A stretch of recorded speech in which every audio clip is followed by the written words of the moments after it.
Nah, kolokasi sendiri itu dibagi menjadi 2.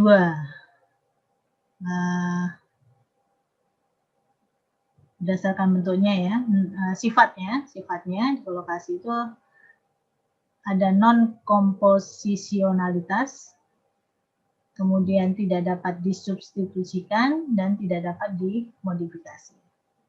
Jadi suatu kata yang disebut dengan kolokasi itu mempunyai 3 sifat, yaitu non-komposisionalitas, tidak dapat disubstitusikan, dan tidak dapat dimodifikasi. Sehingga kolokasi itu tidak dapat diterjemahkan ke bahasa lain kata demi kata. Jadi ya harus satu kolokasi itu diterjemahkan menjadi bahasa lain. Nah, kalau di dalam bahasa Inggris sering ditemui frase yang berupa kolokasi itu tidak muncul secara berurutan. Contohnya knock out your door misalkan. Jadi sebenarnya kolokasinya itu adalah knock dan door.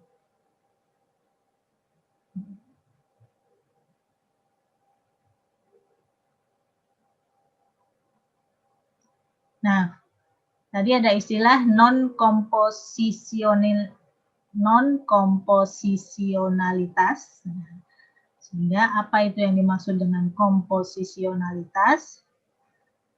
Frase dikatakan komposisional jika artinya itu dapat diprediksi dari makna bagian-bagiannya. Jadi kalau satu kata dengan kata berikutnya itu masing-masing bisa diterjemahkan sendiri-sendiri, namanya itu. Kemudian baru digabungkan menjadi satu kata, maka itu disebut dengan komposisional. Sedangkan kolokasi itu bersifat non-komposisionalitas. Jadi dia tidak bisa diterjemahkan satu persatu. Hanya di sini dikatakan kolokasi tidak sepenuhnya komposisional karena biasanya ada unsur makna yang ditambahkan ke dalam kombinasi tersebut. Contohnya teh kental. Kalau teh saja, kental saja, agak berbeda. Ya, kemudian, apakah kalau kita menerjemahkan satu persatu ini artinya akan menjadi sama?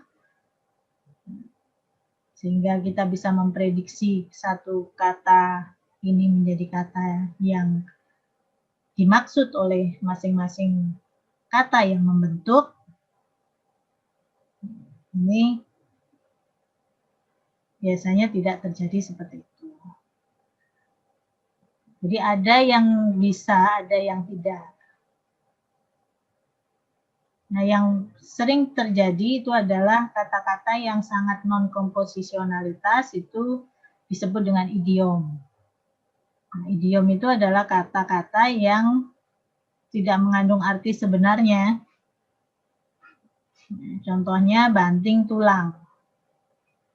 Ini kan tidak artinya membanting tulang, tulangnya dibanting-banting, tidak. Kemudian angkat kaki, ini juga tidak berarti kita disuruh mengangkat kaki di satu tempat, tidak. Demikian juga buah tangan, ya, buah hati, dan sebagainya. Ini adalah contoh-contoh kolokasi yang benar-benar non-komposisionalitas.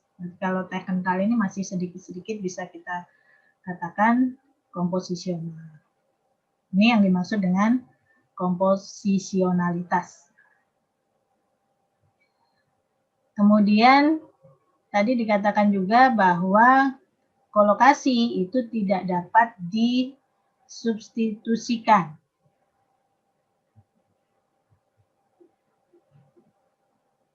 Ya, apa sih yang dimaksud dengan substitusionalitas atau substitutability? Artinya kita tidak dapat mengganti sinonim dengan kata yang hampir sama untuk komponen kolokasi. Contohnya kalau di bahasa Inggris itu ada red wine, kemudian ada white wine, itu Ya memang hanya ada 2 jenis itu saja, itu anggur putih dan anggur merah. Meskipun anggurnya itu warnanya agak kekuningan, kita tidak bisa menyebutnya sebagai anggur kuning. Itu yang dimaksud dengan tidak dapat disubstitusikan atau non-substitutability. Itu yang maksudnya. Kemudian sifat yang ketiga itu adalah non-modifiability atau tidak dapat dimodifikasi.